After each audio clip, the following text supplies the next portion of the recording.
तो पिछले सेशन में हम लोग पढ़ रहे थे कि जब भगवान कहते हैं कि जब ये अपने वैरहीन शांत और महात्मा पुत्र प्रहलाद से जब ये द्रोह करेगा तो ब्रह्मा जी के वर के कारण शक्ति संपन्न होने पर भी मैं इसको अवश्य ही मार डालूंगा। मतलब ब्रह्मा जी भी क्रिएशन तो भगवान की हैं, तो ब्रह्मा जी के वर को सुपरसीड कर देंगे वो, और उस वर के बावजूद उसको मार डाल। तो उससे देवताओं को बहुत आश्वस्त हो गया देवता लोग, और उनको लगा अब तो सिर्फ मैटर ऑफ टाइम है, अब तो हिरण्यकशिपु गया, मर गया। तो आगे नारद जी युधिष्ठिर जी को बता रहे हैं कि दैत्यराज हिरण्यकशिपु के बड़े ही विलक्षण चार पुत्र थे। उनमें प्रहलाद यूं तो सबसे छोटे थे, परंतु गुणों में वे सबसे बड़े थे। वे बड़े संत सेवी थे। मतलब संत की सेवा करना एक बहुत बड़ा मापदंड है महात्मा होने का, बड़े होने का। ब्राह्मण भक्त, सौम्य स्वभाव, सत्य प्रतिज्ञ एवं जितेंद्रिय थे, तथा समस्त प्राणियों के साथ अपने ही समान समता का बर्ताव करते और सबके एकमात्र प्रिय और सच्चे हितैषी थे। मतलब ही मेंट वेल फॉर एवरीवन, और सबको अपने ही समान समझते थे। ब्राह्मण भक्त थे, स्वभाव सौम्य था, सत्य पर अडिग रहते थे, और सेंसेस पर पूरा कंट्रोल था, जितेंद्रिय थे। ऐसे थे प्रहलाद, जो सबसे छोटे पुत्र हिरण्यकशिपु के थे। बड़े लोगों के चरणों में सेवक की तरह झुककर रहते थे, गरीबों पर पिता के समान स्नेह रखते थे, बराबरी वालों के से भाई के समान प्रेम करते, और गुरुजनों में भगवत भाव रखते थे, यानी उनको भगवान के तुल्य समझते थे। विद्या, धन, सौंदर्य और कुलीनता से संपन्न होने पर भी घमंड और हेकड़ी उन्हें छू तक नहीं गई थी। तो ये जो सारे गुण बताए जा रहे हैं, महापुरुषों के गुण हैं ये।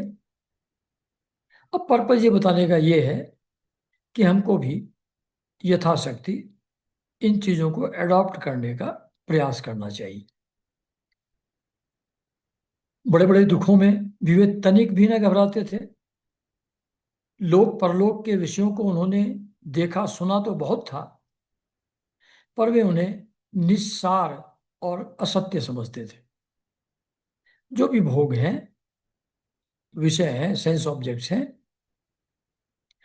उनके बारे में जानकारी तो उनको पूरी थी, लेकिन उनको विदाउट एनी एसेंस, निस्सार और असत्य, फॉल्स, मायावी समझते थे।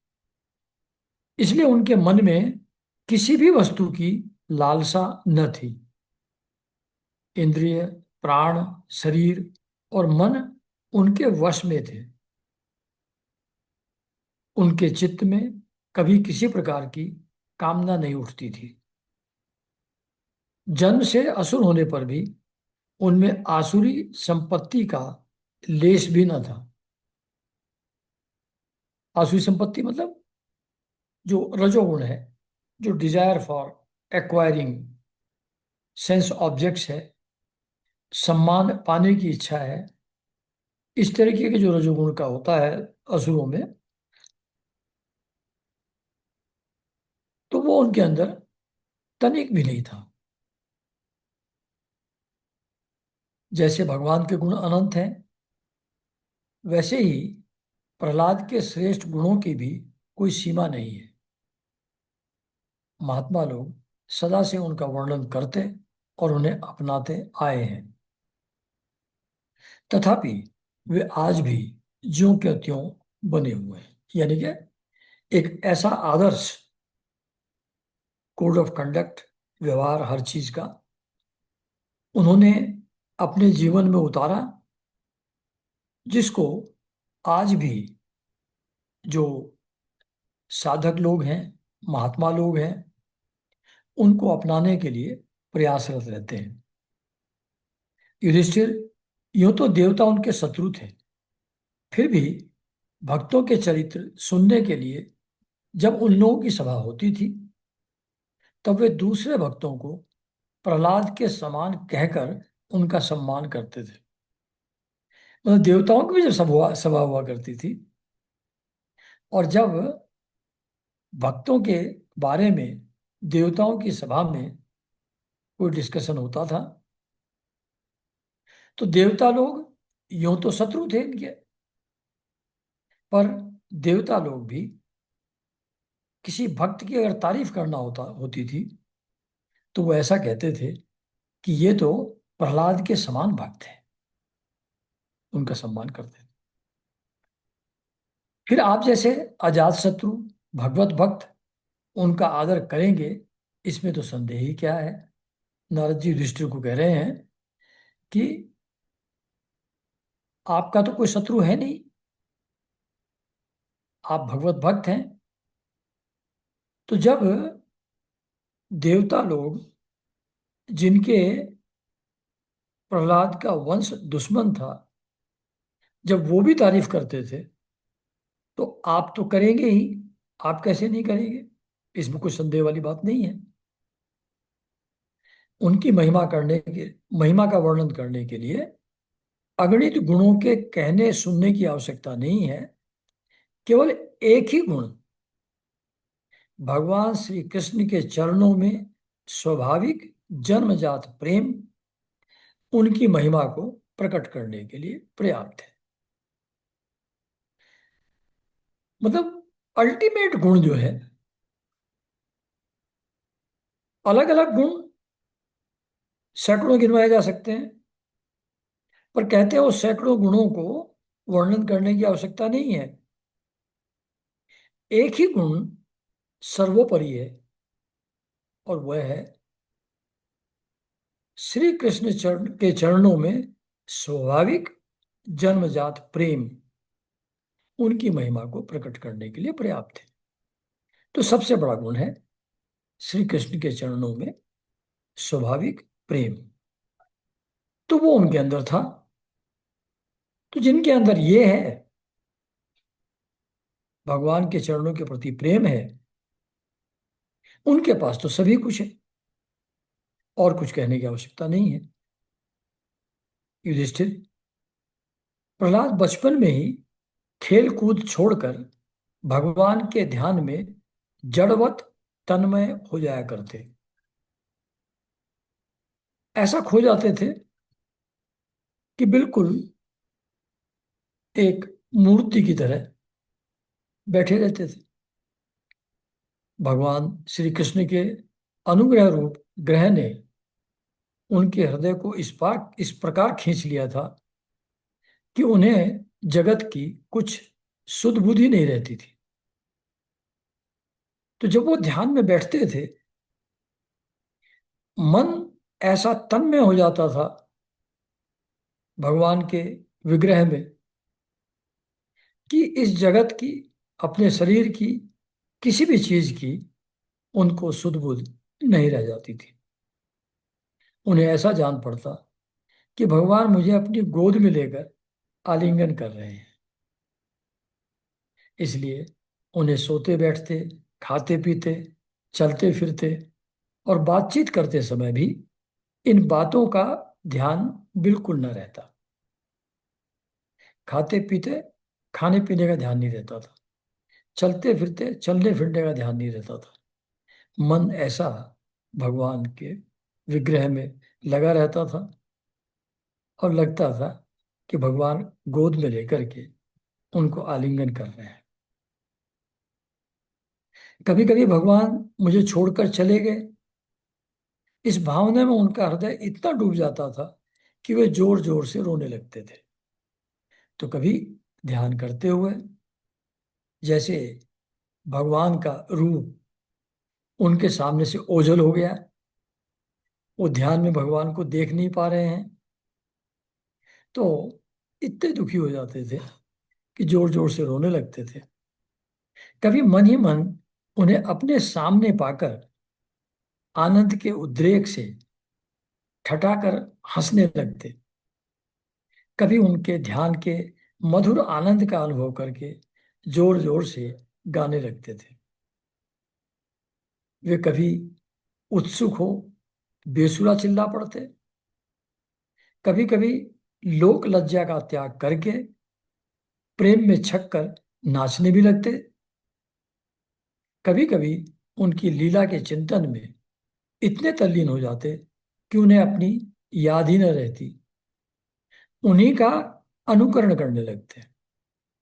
जिस तरीके की लीला का ध्यान कर रहे हैं उसी तरीके से एक्ट करने लगते थे, अनुकरण करने लगते थे। कभी भीतर ही भीतर भगवान का कोमल संस्पर्श अनुभव करके आनंद में मग्न हो जाते और चुपचाप शांत होकर बैठ जाते। ऐसा स्पर्श का अनुभव होता, ऐसा आनंद की स्थिति पैदा होती कि मग्न होकर के चुपचाप शांत होकर बैठ जाते। उस समय उनका रोम रोम रोम पुलकित हो उठता, अध खुले नेत्र अविचल प्रेम और आनंद के आंसुओं से भरे रहते। भगवान श्री कृष्ण के चरण कमलों की यह भक्ति अकिंचन भगवत प्रेमी महात्माओं के संग से ही प्राप्त होती है। तो इतना जो हमने वर्णन सुना कि कैसे दर्शन, स्पर्श, ये सब उनको भगवान का अनुभव होता था और कैसे उनका रोम रोम पुलकित हो उठता था, कैसे आनंद के आंसू उनकी आंखों से बहने लगते थे। तो ये इस तरीके की स्थिति हमारी कैसे हो, हम कैसे उस प्रेम का अनुभव करें। तो यहां बताया गया है कि यह भक्ति अकिंचन भगवत प्रेमी महात्माओं के संग से ही प्राप्त होता है। We have to keep company of जो ऐसे भगवत प्रेमी हैं, महात्मा हैं, अकिंचन है। अकिंचन का मतलब जो न तो उनके पास कोई परिग्रह है, कोई ऐश्वर्य संपत्ति है जिनको जो नहीं रखते हैं, और जो अपने आप को एक सेवक की तरह न कुछ ही समझते हैं।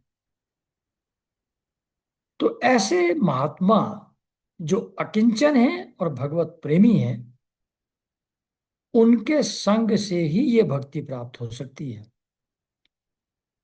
इसके द्वारा तो मतलब हम लोगों के लिए एसेंशियल है कि जहां भी अवसर मिले किसी संत के साथ बैठने का, संपर्क का, उसको फुल्ली यूटिलाइज करें।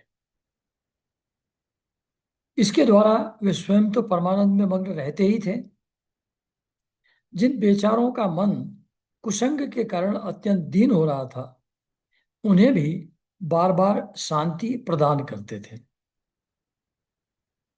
तो जैसे भगवान के प्रेमी होते हैं, उनके संपर्क में जो आता है वो भी शांत शांत और आनंदित हो जाता है। तो खुद तो वो शांत और आनंदित रहते ही थे, पर जो इस वर्ल्डली लाइफ से संतप्त हैं, उससे जल रहे हैं, उन लोगों को भी शांति मिलती थी उनकी प्रेजेंस में। वो शांति प्रदान उन लोगों को करते थे।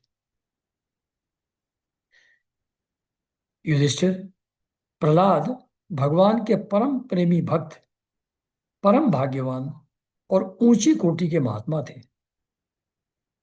हिरण्यकशिपु ऐसे साधु पुत्र को भी अपराधी बतलाकर उसका अनिष्ट करने की चेष्टा करने लगा।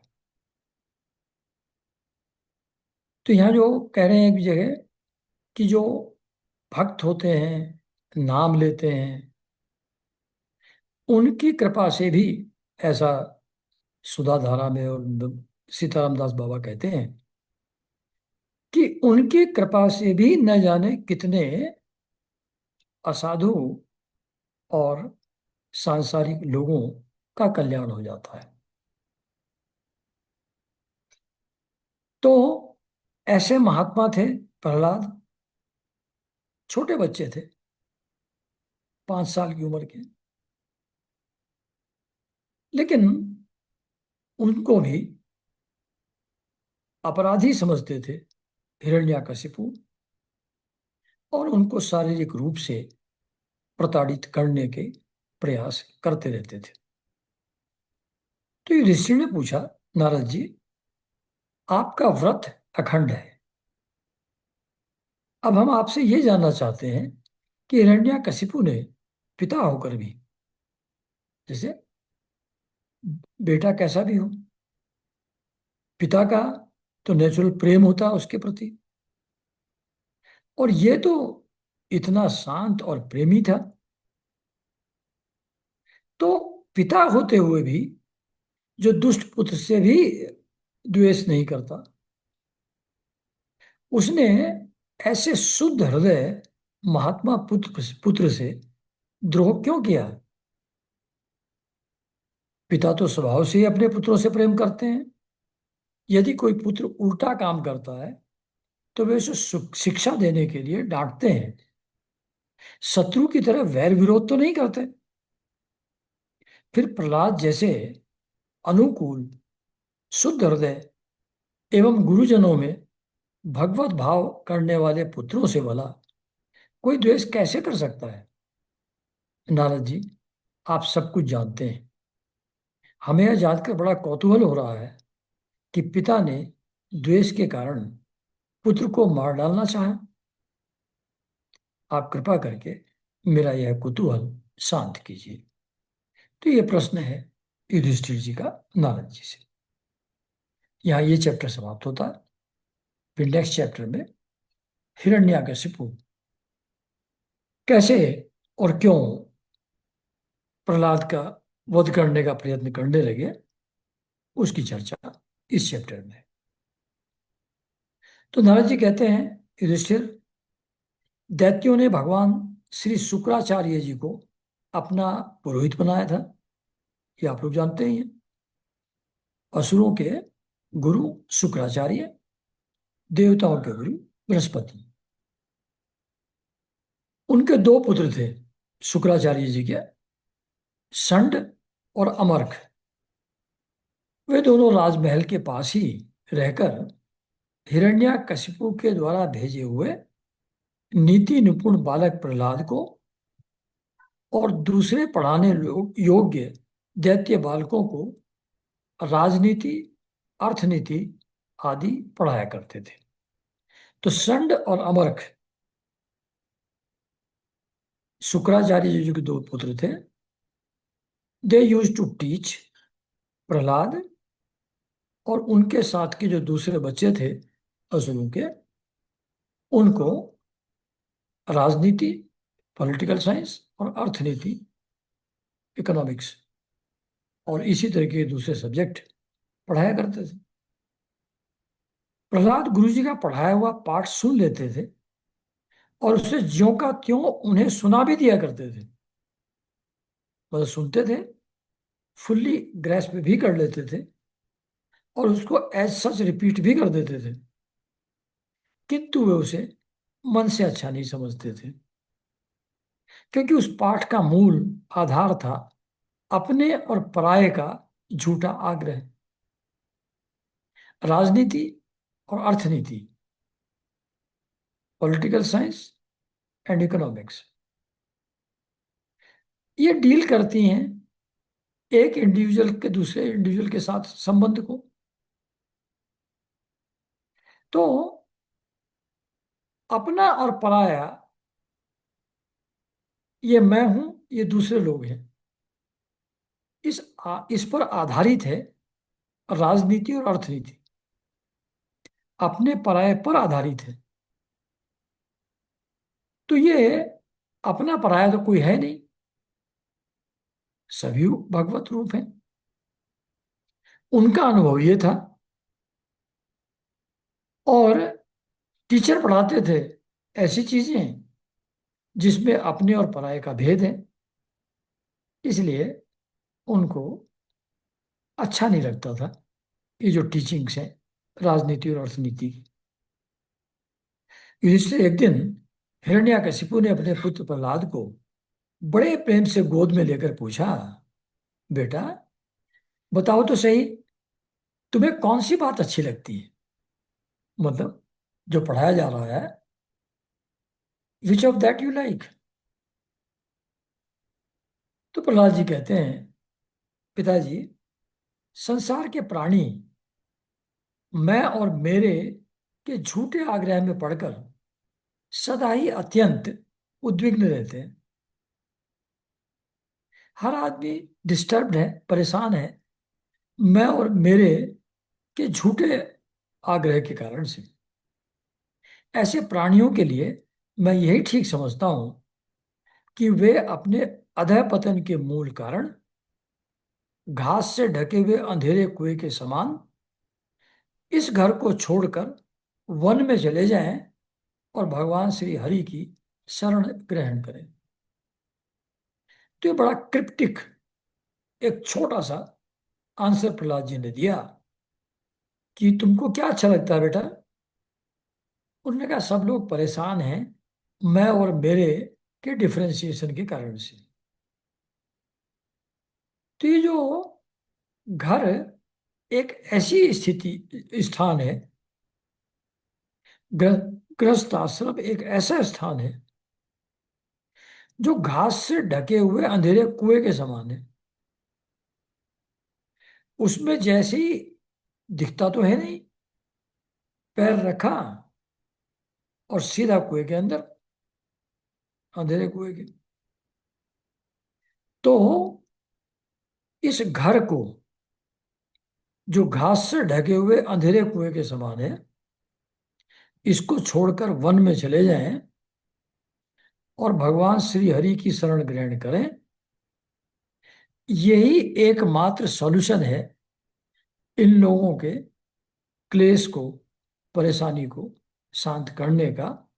तो मैं तो ऐसा समझता हूं, ये बोला प्रहलाद जी ने। नारद जी कहते हैं कि प्रहलाद जी के मुंह से शत्रु पक्ष की प्रशंसा भरी बातें सुनकर, क्योंकि जो श्री हरि हैं वो तो देवताओं के साथी हैं और उनकी कर रहे हैं तारीफ कि उसकी शरण में चले जाएं। तो उसकी बात सुन करके हिरण्यकशिपु ठठाकर हंस पड़ा। उसने कहा, दूसरों के बहकाने से बच्चों की बुद्धि यूं ही बिगड़ जाया करती है।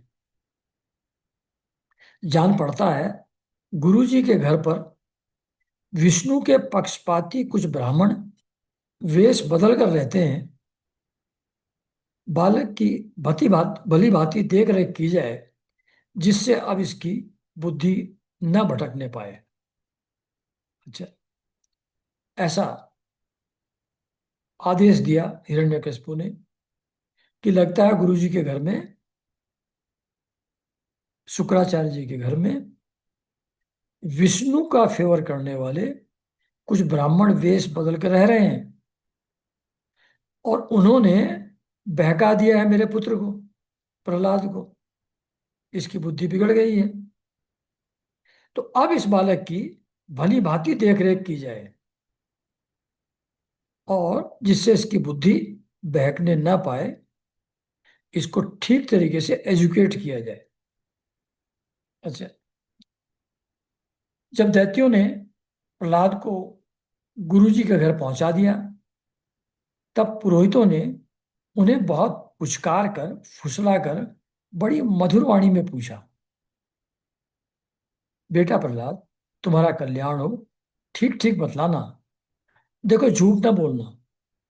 यह तुम्हारी बुद्धि उल्टी कैसे हो गई है? कुलनंदन ब्राह्मण, बताओ तो बेटा, हम तुम्हारे गुरुजन हैं। हम ये जानना चाहते हैं कि तुम्हारी बुद्धि स्वयं ही ऐसी हो गई है, या किसी ने सचमुच तुमको बहका दिया है? ये जो भगवान के प्रति प्रेम की बात कर रहे हो, ये उल्टी बात, ये तुमको किसने सिखा दी? ये अंदर से तुम्हारे अपने आप ही उपजी है, या किसी ने वास्तव में तुमको बहका दिया है? या हमको बताओ तो सही। ऐसा बड़े प्रेम से बहला फुसला करके उनसे पूछा, प्रहलाद जी से। उनके गुरुजों ने, वही संडर अमर्क जो थे, उन लोगों ने पूछा। तो प्रहलाद जी ने कहा, जिन मनुष्यों की बुद्धि मोह से ग्रस्त हो रही है, उन्हीं को भगवान की माया से यह झूठा दुराग्रह होता है कि यह अपना है और यह पराया। उन मायापति भगवान को मैं नमस्कार करता हूं। तो कहते हैं कि अपने और पराये का भेद यह भगवान की माया के कारण से होता है। तो जो मनुष्य, जिनकी बुद्धि एक्सटर्नल चीजों के मोह में फंसी हुई है, भगवान की माया का प्रभाव जिनके ऊपर इतना प्रबल है कि उनके अंदर अपने और पराये का भेद बहुत गहराई तक बैठ गया है,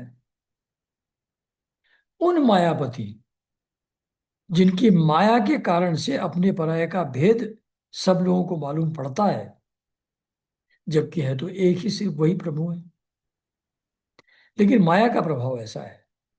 तो उन मायापति भगवान को मैं नमस्कार करता हूं, जिनके कारण से अपने और पराये का भेदभाव हम सब लोगों को मालूम पड़ता है। वे भगवान ही जब कृपा करते हैं, तब मनुष्यों की पाश्विक बुद्धि नष्ट होती है। इस पशु बुद्धि के कारण ही तो यह मैं हूं और यह मुझसे भिन्न है, इस प्रकार का झूठा भेदभाव पैदा होता है। वही परमात्मा, यह आत्मा है। अज्ञानी लोग अपने और पराये का भेद करके उसी का वर्णन किया करते हैं। मतलब है तो वही एक परमात्मा, और जिसको हम समझते हैं ये मैं हूं, वो भी वही है। लेकिन जो अज्ञानी लोग हैं, उसी के कारण से अपने और पराये का भेद समझते हैं, मानते हैं, और actually they are also referring to that God only.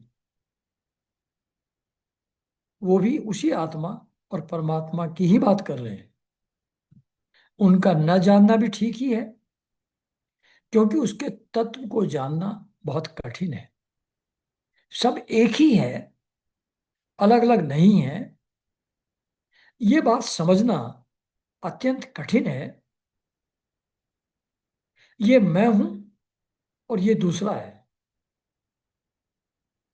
ये बात इतनी दृढ़ मूल है हमारे मन में कि इस बात को समझना कि जो अपेरेंटली दूसरा लग रहा है, वो मैं ही हूं, वो भी मेरा ही रूप है, इस बात को जानना, समझना बहुत कठिन है। ब्रह्मा आदि बड़े बड़े वेदज्ञ भी उसके विषय में मोहित हो जाते हैं। ब्रह्मा को भी अपनी एग्जिस्टेंस सेपरेट मालूम पड़ती है। महादेव जी और विष्णु जी उनको अलग मालूम पड़ते हैं। तो ऐसा माया का प्रभाव है कि ब्रह्मा आदि जो वेदज्ञ हैं, वेदों का जिनको पूरा ज्ञान है, वेद जिनके मुख से निकले हैं, उनको भी इस विषय में मोह हो जाता है। उनके अंदर भी मेरे और पराये का भेदभाव उनके अंदर भी रहता है, वेदों का संपूर्ण ज्ञान जिनको है उनके अंदर भी रहता है, तो फिर जन साधारण में भेदभाव बना रहे, इसमें कोई आश्चर्य की बात नहीं है। तो अपने गुरुजनों को बता रहे हैं प्रहलाद, वही परमात्मा जिनकी माया के कारण से मैं अपने पराये का भेद मालूम पड़ता है, वही परमात्मा आप लोगों के शब्दों में मेरी बुद्धि बिगाड़ रहा है। आप कह रहे हैं मेरी बुद्धि बिगड़ गई है, तो ये वही परमात्मा जो सब लोगों के अंदर अपने पराये का भेद अपनी माया के द्वारा प्रकट करते हैं, उन्हीं परमात्मा से आपके शब्दों में मेरी बुद्धि बिगड़ गई है। यानी कि मेरी जो थिंकिंग है वो परमात्मा का प्रसाद है, आप उसको बुद्धि बिगड़ गई है ऐसा समझ रहे हैं। मेरी ऐसी स्थिति परमात्मा के ग्रेस से, उनकी कृपा के कारण ऐसी है, जो मैं भेदभाव नहीं समझता। गुरु जी, जैसे चुंबक के पास लोहा स्वयं खिंचाता है, वैसे ही चक्रपाणी भगवान की स्वच्छंद इच्छा शक्ति से मेरा चित्त भी संसार से अलग होकर उनकी ओर बरबस खिंच जाता है। स्वच्छंद इच्छा शक्ति से, जैसे पहले एक बार बताया था कि बंधन और मोक्ष दोनों भगवान की माया से होते हैं। तो मेरा मन उनकी ओर, भगवान की ओर, उनकी स्वच्छंद इच्छा शक्ति से खिंच जाता है। यानी कि उनका ऐसा प्रेम, ऐसा ग्रेस, ऐसी कृपा मेरे ऊपर है कि उनकी इच्छा है, उनकी इच्छा के कारण से मेरा मन उनकी ओर खिंच जाता है। ये भगवान का प्रेम है। नारद जी कहते हैं, परम ज्ञानी प्रहलाद अपने गुरु जी से इतना कहकर चुप हो गए।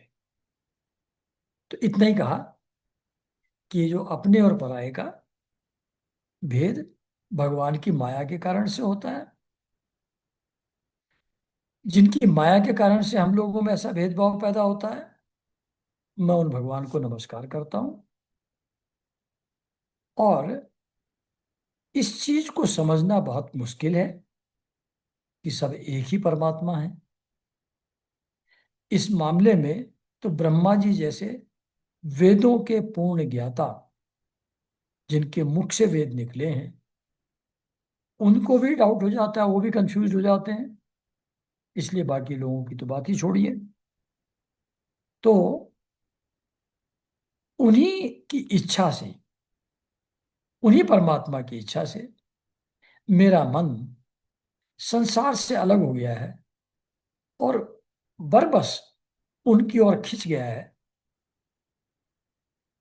और ये जो आप लोग कह रहे हैं कि तुम्हारी बुद्धि अपने आप ही ऐसी हो गई है या किसी के बहकाने से हो गई है, ऐसी बुद्धि कैसे बिगड़ गई तुम्हारी जो कह रहे हैं आप लोग, ये भगवान की स्वच्छंद इच्छा शक्ति से उनकी तरफ मेरा मन उड़ गया, चला गया है। ये किसी के बहकाने से नहीं गया है, ये इंटेलेक्चुअल अंडरस्टैंडिंग से नहीं गया है, ये भगवान के प्रेम से हुआ है। भगवान ने अपना मेरा मन अपनी ओर खींच लिया है, उसके कारण से उस संसार से अलग हो गया है। तो ऐसी गूढ़ बात बहुत कम शब्दों में प्रहलाद जी अपने गुरु जी को बता करके चुप हो गए।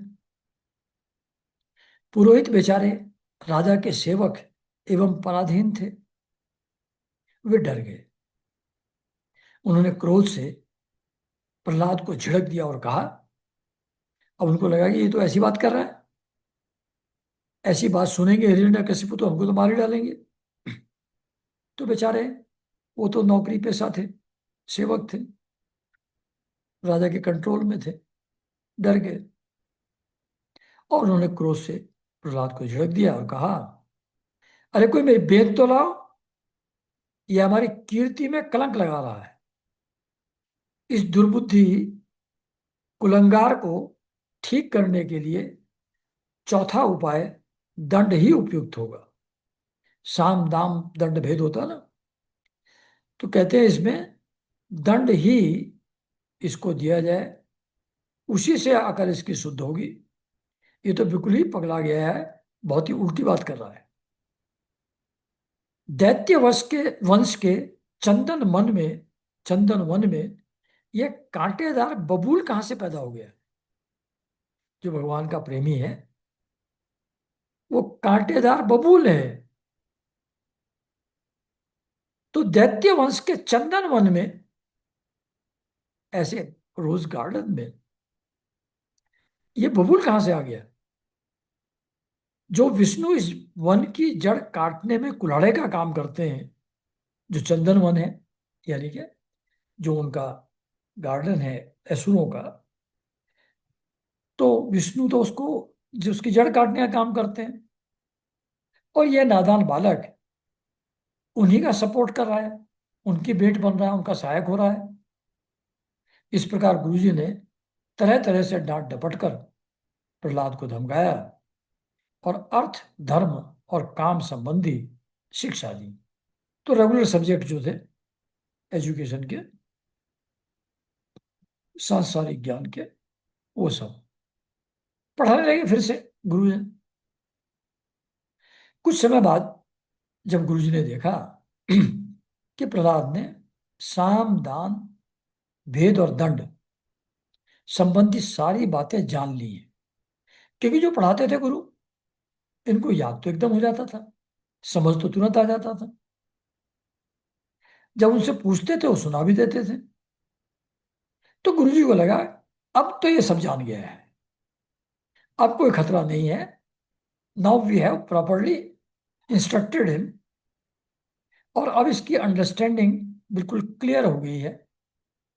तो साम दाम दंड भेद सब चीजें इसने सीख ली हैं। तो वे उन्हें उनकी माँ के पास ले गए। अभी ये पुरोहित लोगों के पास थे।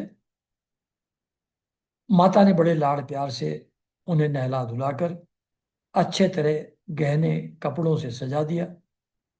इसके बाद वे उन्हें हिरण्यकशिपु के पास ले गए। Now they are very happy कि अब तो हमने इसको ठीक से एजुकेट कर दिया है, अब हमारी नौकरी पक्की, अब मस्ती। तो बड़े खुश होकर के सजा धजा करके प्रहलाद जी को लेकर गए, हिरण्यकशिपु के पास गए। प्रहलाद अपने पिता के चरणों में लौट गए। वो तो सभी का आदर करते थे, सभी भगवत रूप हैं। तो पिताजी के चरणों में लौट गए, दंडवत प्रणाम किया। हिरण्यकशिपु ने उन्हें आशीर्वाद दिया और दोनों हाथों से उठाकर बहुत देर तक गले लगाए रखा।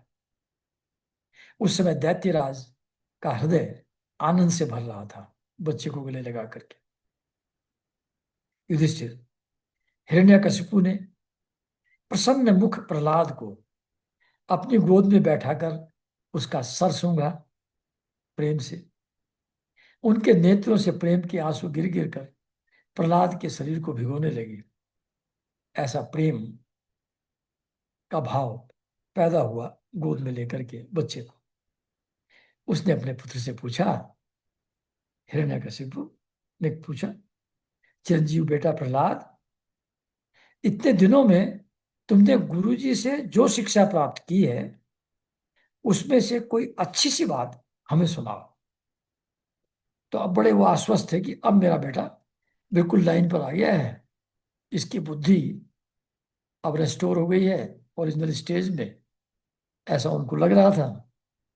तो इसलिए बड़े प्रेम से उन्होंने पूछा कि जो टीचिंग तुमको सबसे अच्छी लगी हो वो जरा सुनाओ मुझको।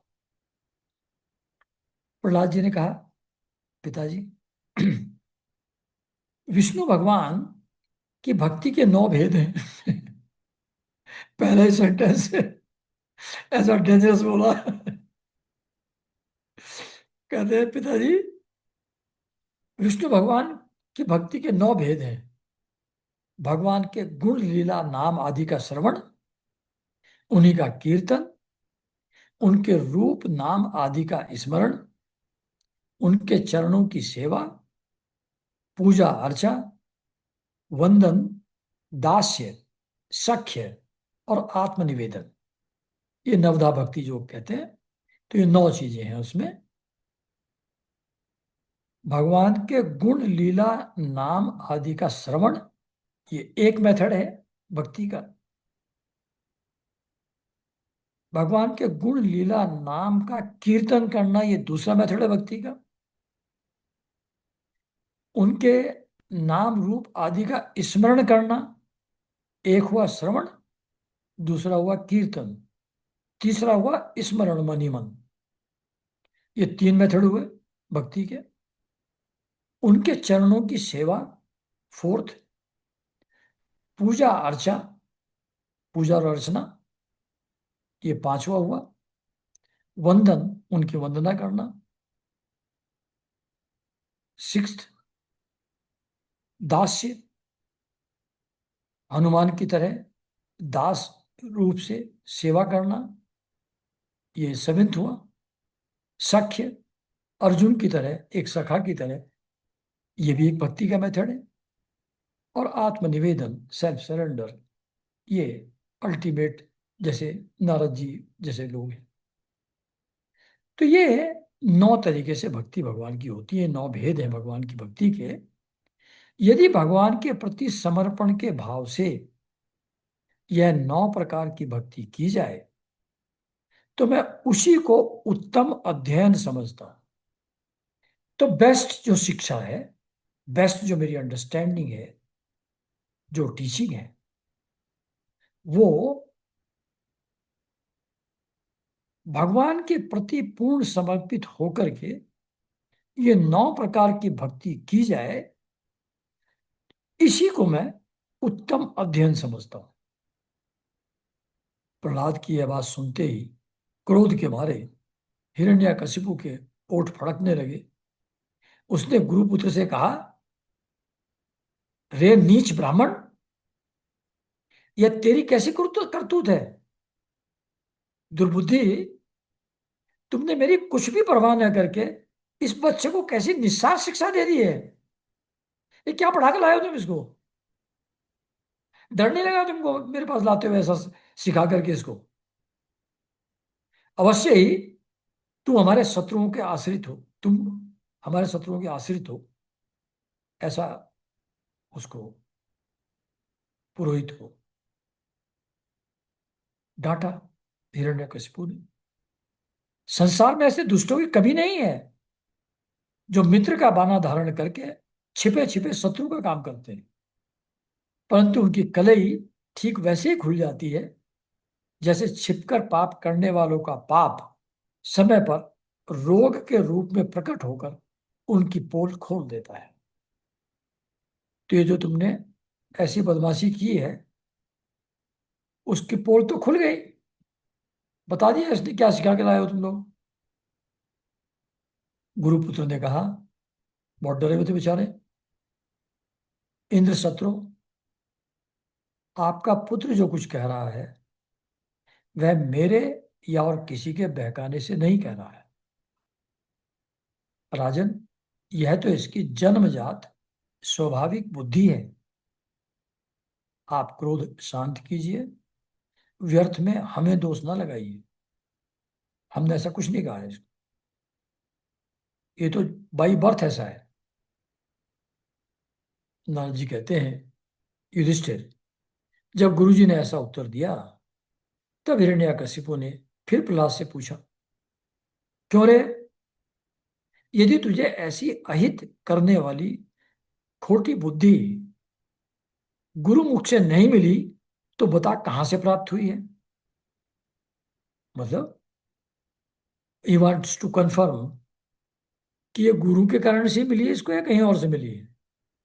तो जो गुरु कह रहे हैं कि हमने नहीं दी है ऐसी बुद्धि, तो इससे पूछ रहे हैं कि अगर गुरुमुख से नहीं मिली तुझको ये बुद्धि तो कहाँ से मिली है बता। प्रहलाद जी ने कहा, बहुत ही चिढ़ाता है एकदम प्रहलाद जो है ऐसी तैसी। तो फिर प्रहलाद जी कहते हैं, पिताजी, संसार के लोग तो पिसे को ही पीस रहे हैं, चबाए हुए को चबा रहे हैं। मतलब एक रिपीटेटिव लाइफ लीड कर रहे हैं सब लोग। उनकी इंद्रियां वश में न होने के कारण वे भोगे हुए विषयों को ही फिर भोगने के लिए संसार रूप घोर नरक की ओर जा रहे हैं। सेंसेस से जो भी ऑब्जेक्ट एंजॉय किए जाते हैं उनसे तृप्ति तो होती नहीं, बार बार फिर उसी को भोगने का मन फिर से होता है। कभी भी भोग की इच्छा समाप्त तो होती नहीं।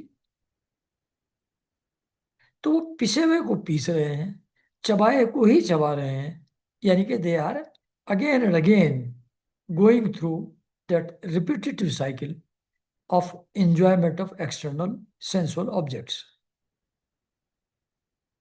और उसके कारण से दुखी प्राप्त होता है। तो संसार रूप घोर नरक में जा रहे हैं वो, because of being interested in objects of senses. ऐसे ग्रह ग्रह आसक्त पुरुषों की बुद्धि अपने आप किसी के सिखाने से अथवा अपने जैसे लोगों के संग से भगवान श्री कृष्ण में नहीं लगती।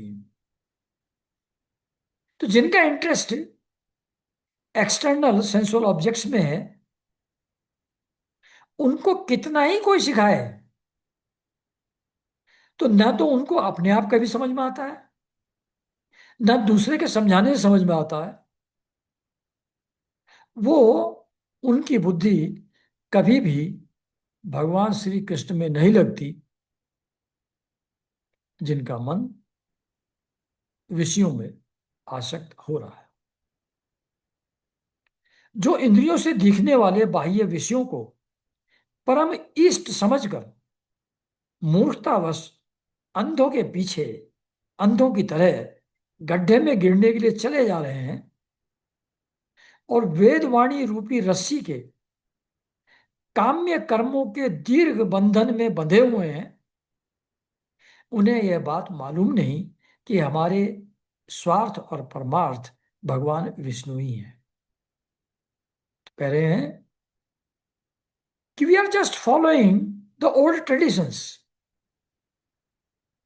जो वेदवाणी रूपी रस्सी है उसमें जो काम्य कर्म है, यानी कि पूजा अर्चना यज्ञ हवन आदि, जो एक्सटर्नल ऑब्जेक्ट्स को प्राप्त करने के लिए यूज करते हैं, वेदों में जो भी पूजा अर्चा, जो भी यज्ञ हवन अनुष्ठान दिए गए हैं, वो एक्सटर्नल ऑब्जेक्ट्स को प्राप्त करने के लिए हैं। कोई पुत्र प्राप्ति के लिए है, कोई धन प्राप्ति के लिए है, और ऐसे ही कोई प्रेम रूप संबंध बनाने के लिए है, कोई शादी विवाह के लिए है। ये सारे अनुष्ठान सांसारिक चीजों के लिए हैं जो वेदों में दिए हुए हैं। तो उनको फॉलो करके अपने नॉर्मल सांसारिक एक्ट भी एक्सटर्नल ऑब्जेक्ट्स के लिए हैं, और पूजा प्रार्थना यज्ञ हवन आदि जो वेद रूप वाणी से बने हुए हैं वो भी उसी के लिए हैं। तो जो इनके बंधन में पड़े हुए हैं उनको यह बात समझ ही नहीं आती, मालूम ही नहीं पड़ती कि हमारा स्वार्थ और परमार्थ दोनों इन चीजों में नहीं है, वो भगवान विष्णु में है। उन्हीं की प्राप्ति से सब पुरुषार्थों की प्राप्ति हो सकती है। तो जो धर्म अर्थ और काम में वो भी भगवान विष्णु की कृपा से ही हो सकते हैं। तो सब पुरुषार्थ, इवन धर्म अर्थ और काम, उनकी प्राप्ति भी विष्णु, भगवान विष्णु के की कृपा से ही हो सकती है।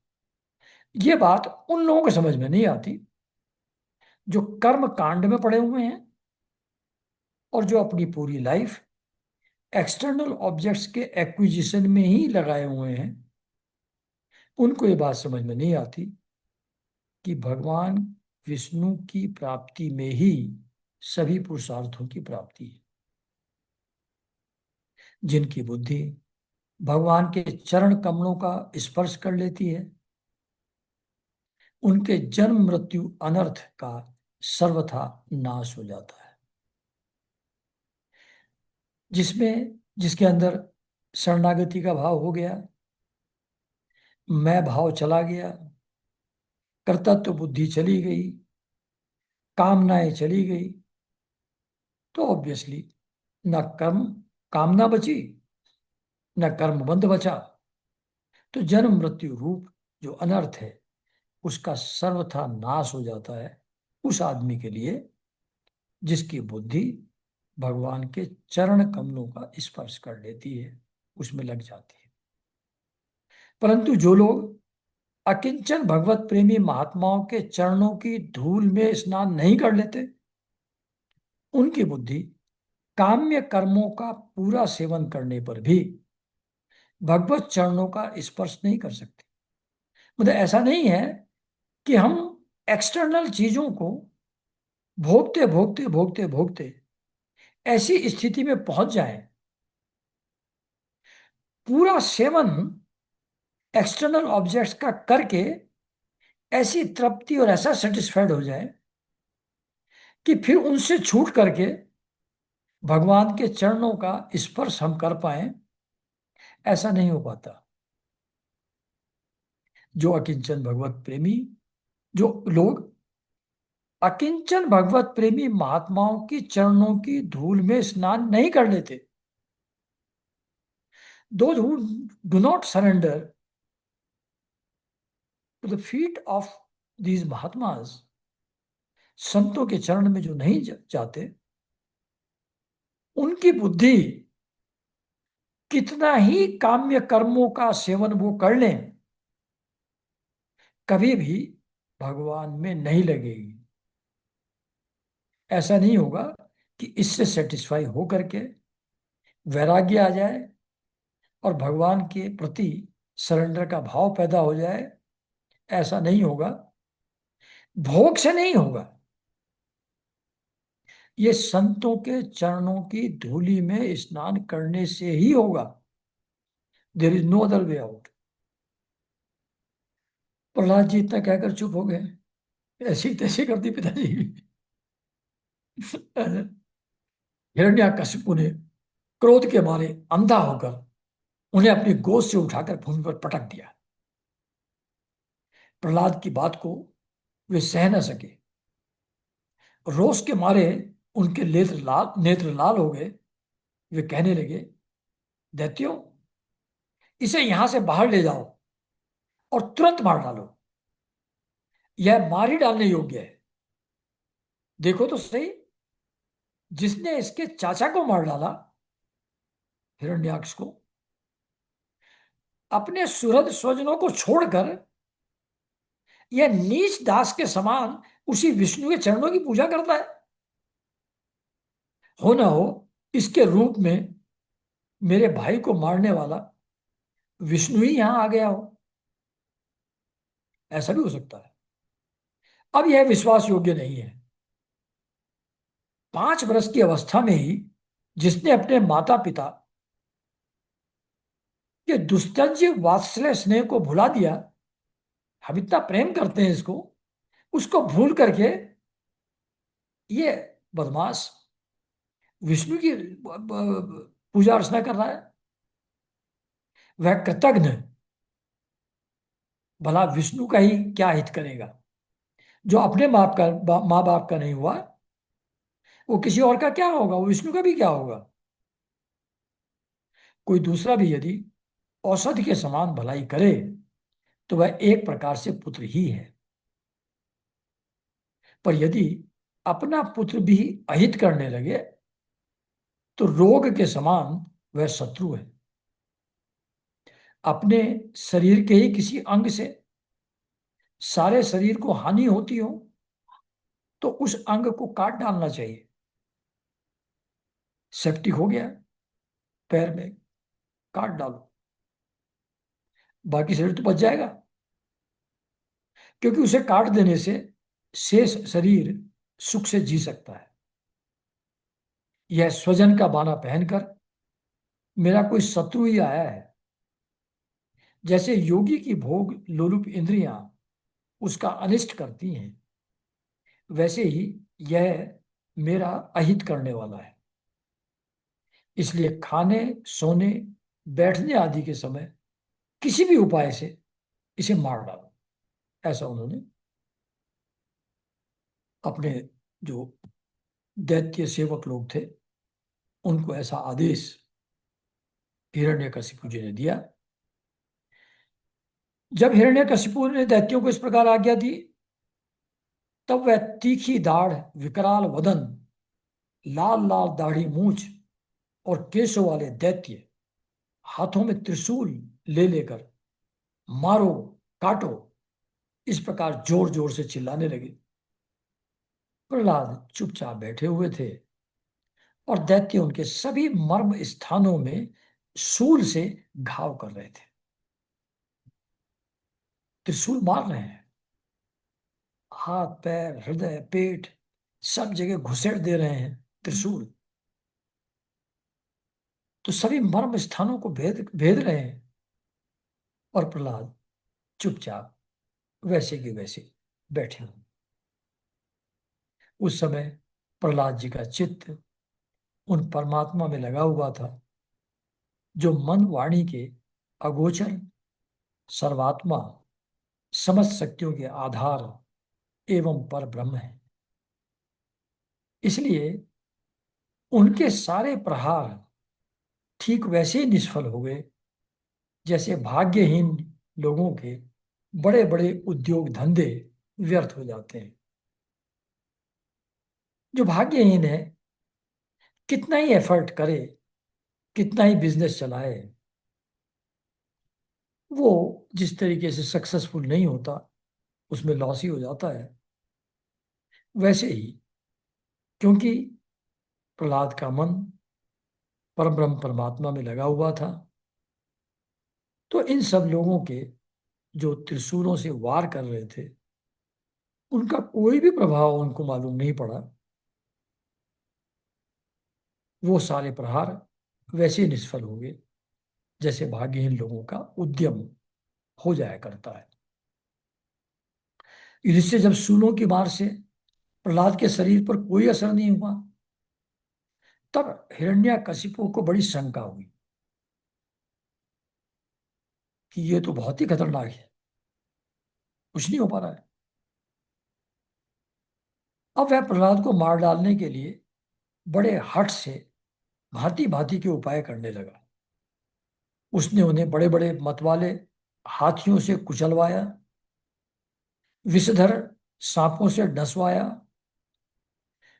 पुरोहितों से कृत्या राक्षसी उत्पन्न करवाई, पहाड़ की चोटी से नीचे डलवा दिया, संबरासुर से अनेकों प्रकार की माया का प्रयोग करवाया, अंधेरी कोठरियों में बंद करा दिया, विष पिलाया, खाना बंद कर दिया, बर्फीली जगह दहकती हुई आग और समुद्र में बार बार डलवाया, आंधी में छोड़ दिया, पर्वतों के नीचे दबवा दिया। परंतु इनमें किसी भी उपाय से वह अपने पुत्र निष्पाप प्रहलाद का बाल भी बांका न कर सका। अपनी विवशता देखकर हिरण्यकशिपु को बड़ी चिंता हुई। उसे प्रहलाद को मारने के लिए और कोई उपाय नहीं सूझ पड़ा। वह सोचने लगा, इसे मैंने बहुत कुछ बुरा भला कहा, मार डालने के बहुत उपाय किए, परंतु ये मेरे द्रोह और दुर्व्यवहारों से, बिना किसी की सहायता से, अपने प्रभाव से ही बचता गया। यह बालक होने पर भी समझदार है और मेरे पास निशंक भाव से रहता है। डरता नहीं है कि इतना मारने का उपाय कर रहे हैं, इतना डांट रहे हैं। निशंक होकर मेरे पास रहता है। हो ना हो, इसमें कुछ सामर्थ्य अवश्य है। जैसे सुने से अपने पिता की करतूतों से उसका विरोधी हो गया था। वो उसको, सुनसेप जो था, सुने से, वो बलि के लिए उसको खरीद लिया गया था। तो बाप ने बेच दिया उसको बलि देने के लिए किसी दूसरे को। तो ऑब्वियसली बेटा बाप के विरोधी हो गया। तो जैसे सुनह से अपने पिता की करतूत से उसका विरोध हो गया था क्योंकि उसने बेच दिया था उसको बलि देने के लिए किसी और को, वैसे ही यह भी मेरे किए हुए अपराधों को, अपकारों को भूलेगा नहीं। ये भी याद रखेगा। जैसे वो बाप के अगेंस्ट हुआ था, ये भी हो जाएगा। न तो ये किसी से डरता है और न इसकी मृत्यु ही होती है। इसकी शक्ति की कोई था नहीं है। अवश्य ही इसके विरोध से मेरी मृत्यु होगी, और संभव है ना भी हो। अब डाउट में है। उहापोह चल रही है कि किसी चीज से मर नहीं रहा है। क्या है इसके अंदर? कुछ तो है। और जो किसी चीज का वश इसके ऊपर नहीं चल रहा है, तो हो सकता है इसी कारण से मेरी मृत्यु हो जाए इसके विरोध से। लेकिन हो सकता है ना भी हो। इस प्रकार सोच विचार करते करते उसका चेहरा कुछ उतर गया। हतोत्साहित हो गया, उत्साह समाप्त हो गया। शुक्राचार्य के पुत्र संड और अमर्क ने जब देखा कि हिरण्यकशिपु तो मुंह लटका कर बैठ गया है, तब उन्होंने एकांत में जाकर उससे यह बात कही, स्वामी, आप अकेले ही तीनों लोकों पर विजय प्राप्त कर ली है आपने। आपकी भौहें टेढ़ी करने पर सारे लोकपाल कांप उठते हैं। हमारे देखने में तो आपके लिए कोई चिंता की बात नहीं है। भला बच्चों के खिलवाड़ में भी भलाई बुराई कुछ सोचने की बात है क्या? है तो छोटा बच्चा है, चलता रहता है। तो आप दुखी ना हो। जब तक हमारे पिता शुक्राचार्य जी नहीं आ जाते, तब तक यह डर कर कहीं भाग ना जाए, इसलिए इसे वरुण के पासों में बांध रखिए। फिर पिताजी आ जाएंगे शुक्राचार्य जी, फिर सोल्यूशन कुछ निकाल लेंगे इसका। प्राय ऐसा होता है कि अवस्था की वृद्धि के साथ साथ गुरुजनों की सेवा से बुद्धि सुधर जाया करती है। अभी बिगड़ी हुई बुद्धि है, समय के साथ धीरे धीरे, और जो शुक्राचार्य जी भी आ जाएंगे, पिताजी भी आ जाएंगे, उनकी सेवा से हो सकता है इसकी बुद्धि इन ड्यू कोर्स ठीक हो जाएगी। तो अभी उस टाइम के लिए थोड़ा वेट करिए, और कोई भाग वाग न जाए, इसको बांध करके रख लीजिए। तो जब ऐसी सलाह संड और अमर्क ने हिरण्यकशिपु को दी कि थोड़ा वेट करिए, शुक्राचार्य आ जाएंगे, और उसका समय के साथ और गुरुजनों की सेवा से इसकी बुद्धि सुधर जाए, तो हिरण्यकशिपु ने अच्छा ठीक है कहकर गुरुपुत्रों की सलाह मान ली और कहा कि इसे उन धर्मों का उपदेश करना चाहिए जिनका पालन गृहस्थ नरपति किया करते हैं। युधिष्ठिर इसके बाद पुरोहित उन्हें लेकर पाठशाला में गए और क्रमशः धर्म, अर्थ और काम, इन तीन पुरुषार्थों की शिक्षा देने लगे। प्रहलाद वहां अत्यंत नम्र सेवा की भांति रहते थे, परंतु गुरुओं की वह शिक्षा प्रहलाद को अच्छी नहीं लगती थी, क्योंकि गुरुजी उन्हें केवल अर्थ, धर्म और काम की शिक्षा देते थे। यह शिक्षा केवल उन लोगों के लिए है जो राग द्वेष आदि द्वंद्व और विषय भोगों में रस ले रहे हैं। ऐसा कुछ तो उनके लिए अपने लिए था नहीं। एक दिन गुरुजी गृहस्थी के काम से कहीं बाहर चले गए। छुट्टी मिल जाने के कारण समवयस्क बालकों ने प्रहलाद को खेलने के लिए पुकारा। स्कूल की छुट्टी हो गई तो दूसरे जो उनके साथ के बच्चे थे उन्होंने कहा चलो चलो खेलने चलते हैं। प्रहलाद जी परम ज्ञानी थे। उनका प्रेम देख करके जो साथी थे, बच्चे थे दूसरे, वो खेलने के लिए बुला रहे हैं। उनका प्रेम देखकर उन्होंने उन बालकों को बड़ी मधुर वाणी से पुकार कर अपने पास बुला लिया। उन उन से उनके जन्म मरण की गति भी छिपी नहीं थी। यानी क्या, वो ओमनिशिएंट थे, सब जानते थे। तो उन बच्चों का जो दूसरे प्रेम से बुला रहे थे, उनके जन्म मरण की गति भी प्रहलाद जी से छिपी हुई नहीं थी। उन पर कृपा करते करके हंसते हुए वे उन्हें उपदेश करने लगे। युधिष्ठिर, वे सभी बालक ही थे, इसलिए राग द्वेष परायण विषय भोगी पुरुषों के उपदेशों से और चेष्टाओं से उनकी बुद्धि अभी दूषित नहीं हुई थी। छोटे बच्चे थे तो अभी राग द्वेष उनके अंदर नहीं था, विषय भोग उनके अंदर नहीं था। ऐसी चीजों के जो इंफॉर्मेशन उनको अभी तक नहीं थी, उनके विचार दूषित नहीं थे। इसी से और प्रहलाद जी के प्रति आदर बुद्धि होने से उन सब ने अपनी खेल कूद की सामग्रियों को छोड़ दिया और प्रहलाद जी के पास जाकर उनके चारों ओर बैठ गए और उनके उपदेश में मन लगाकर बड़े प्रेम से एकटक उनकी ओर देखने लगे।